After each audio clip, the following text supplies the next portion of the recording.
स्वागत आहे मित्रांनो माझ्या नवीन एका ब्लॉगमध्ये। तर आज आम्ही चाललो आहोत सिद्धटेकला। बरेच दिवस झाले होते ब्लॉग काही शूट केला नव्हता। आज मकर संक्रांती आहे, तर मकर संक्रांतीच्या सर्वांना शुभेच्छा। तर आज आमच्याकडे आलेले आहेत माझी लहानी बहीण सुरेखा आणि दाजी आलेले आहेत, आणि त्यानंतर माझी मिसेस कावेरी, आणि त्यानंतर अस्मिता। हाय कर बेटा अस्मिता। बाची माझी माऊ, ए माऊ हाय कर बेटा। माऊ हाय। आपण कुठे चाललोय? कुठे? मंदिर। तर बघत राहा कंटिन्यू।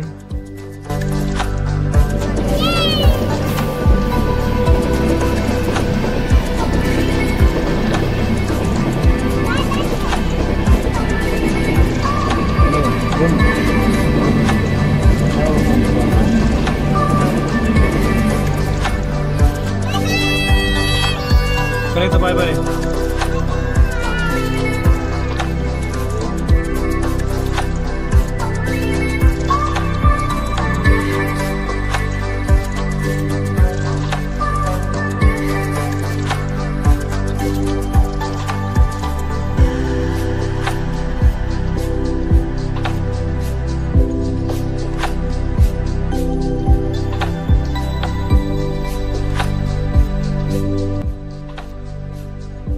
तर आम्ही आलो आहोत धर्मवीर गडकडे।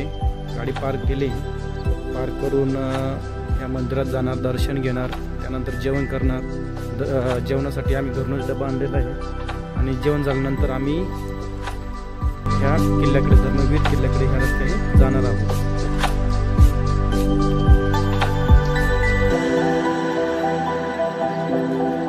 काय तिकडे तिकडे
आपण चाललो गडावरती।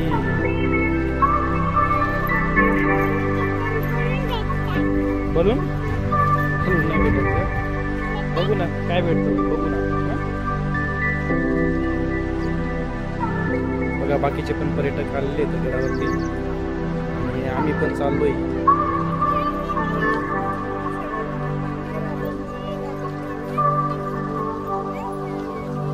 पांडे पेडगाव म्हटले की पेडगावचा शहाणा ही मन आपल्या लक्षात येते। छत्रपती शिवाजी महाराजांनी बहादूर खानाला जो चकवा दिला तेव्हापासून पेडगावचा शहाणा असे संबोधन दिले जाते। पेडगावचा धर्मवीर गड हा भीमेच्या काठावर आहे। त्याच्यातील दक्षिणेकडील तटबंदी भीमा नदीला समांतर अशी आहे। साधारण आयताकृती आकाराच्या या किल्ल्याला 3 ते 4 प्रवेशद्वार आहेत। मुख्य प्रवेश हा पेडगाव श्रीगोंदा मार्गावरील गावच्या बाजूला आहे।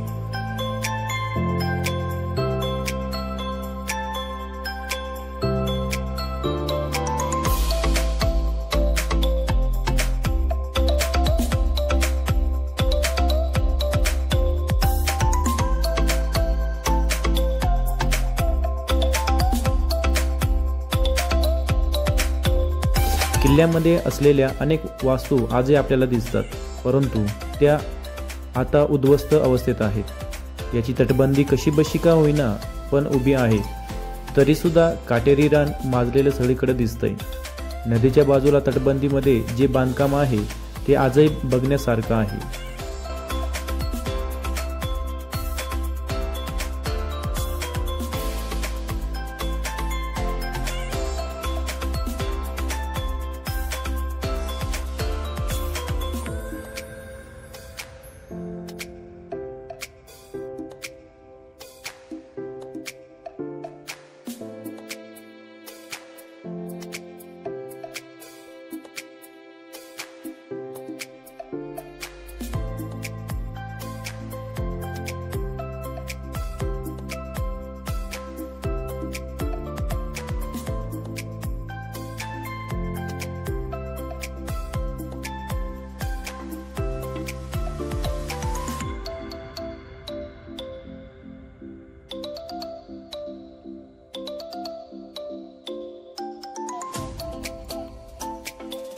तिला पण ते चिवला दे ना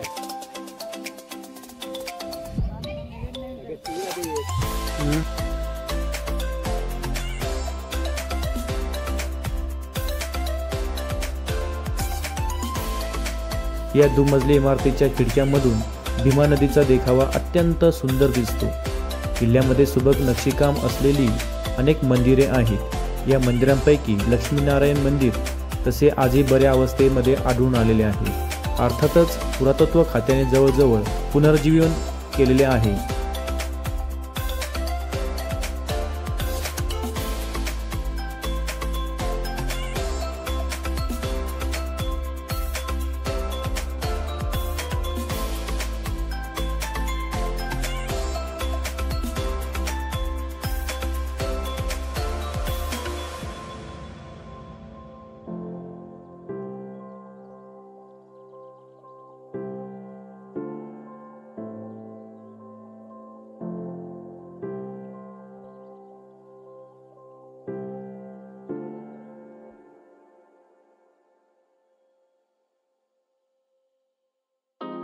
या दुमजली इमारतीच्या खिडक्यांमधून भीमा तीरावरचा देखावा अत्यंत सुंदर दिसतो। अर्थात सध्या खूप मोठ्या प्रमाणात वाळू उपसा आहे, तरी सुद्धा किल्ल्याच्या आतील अनेक गोष्टी बघण्यासारख्या आहेत। जवळजवळ 365 एकरामध्ये पसरलेला हा किल्ला असून किल्ल्यावर आजही अनेक विशेषतः प्राचीन अर्थात इसवी 5व्या शतकातील चालुक्य शैलीतील मंदिर, हत्तीच्या मोठा, राजदरबार, वेशी, तटबंदी आजही भग्न अवस्थेत आहेत।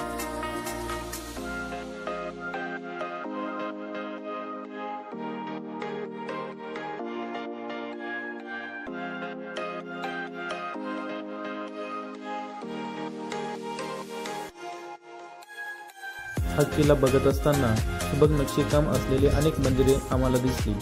लक्ष्मीनारायण मंदिर तसेच आजही बऱ्या अवस्थेत आहे।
शकता की तुम्ही, हे बघा आमच्या 2 चिमुकले जे आहेत ते नदी बघत आहेत. अतिशय विचारपूर्वक बारकाईने निरीक्षण करताय नदीचे. तुम्हाला PhD करायची का नदीमध्ये, भीमा नदीमध्ये?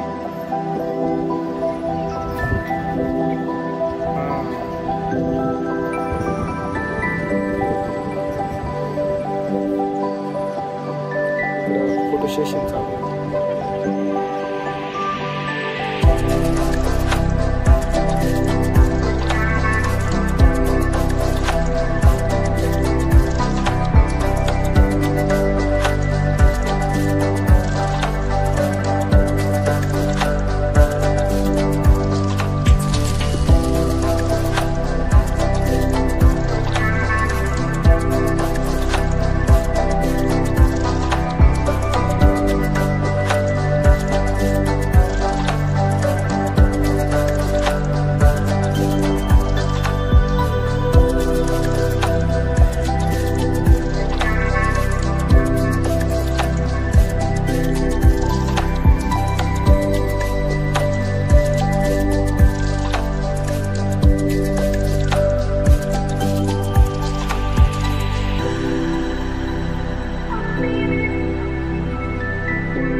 तर अशा प्रकारे आमची धर्मवीरगडाची सैर पूर्ण झालेली आहे आणि सैर पूर्ण करून आम्ही आता सिद्धटेक अष्टविनायक गणपतीला भेटायला जातोय.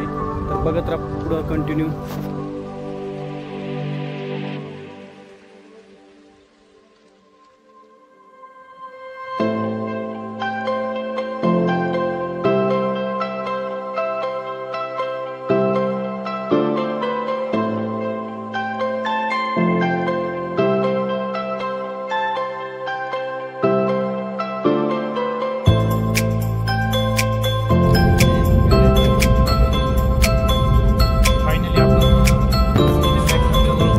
फायनली आम्ही सिद्धटेकला आता पोहोचतच आहोत.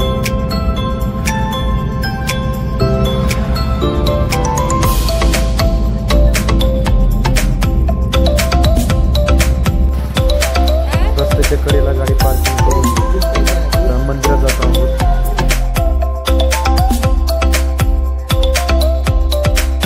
सिद्धटेक हे अहमदनगर जिल्ह्यातील गणपतीचे देऊळ आहे. हे देऊळ अष्टविनायकांपैकी एक आहे.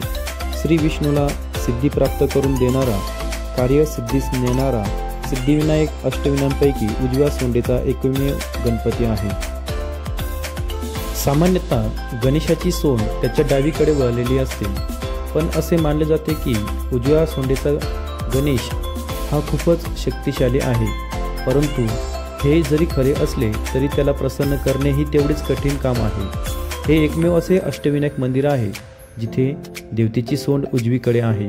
परंपरेने ज्याची सोंड उजवीकडे आहे त्या गणरायाचे नाव सिद्धिविनायक असे ठेवले आहे. सिद्धटेक मंदिर म्हणूनच जागृत क्षेत्र मानले जाते. येथे देवता अत्यंत शक्तिशाली असल्याचे म्हणले जाते.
सिद्धिविनायक गणपतीचा दर्शन घेऊन आम्ही आता फायनली परतीच्या प्रवासाला सुरुवात केलेली आहे आणि सिद्धटेक जे आहे ते पण भीमा नदीच्या काठावर बसलेले आहे.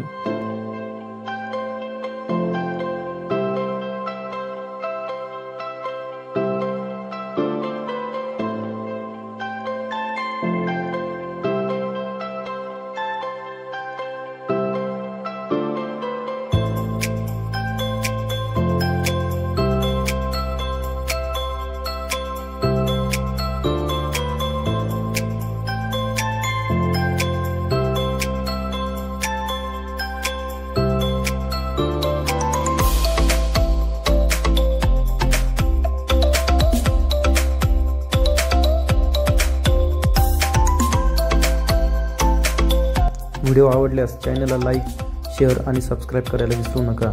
धन्यवाद.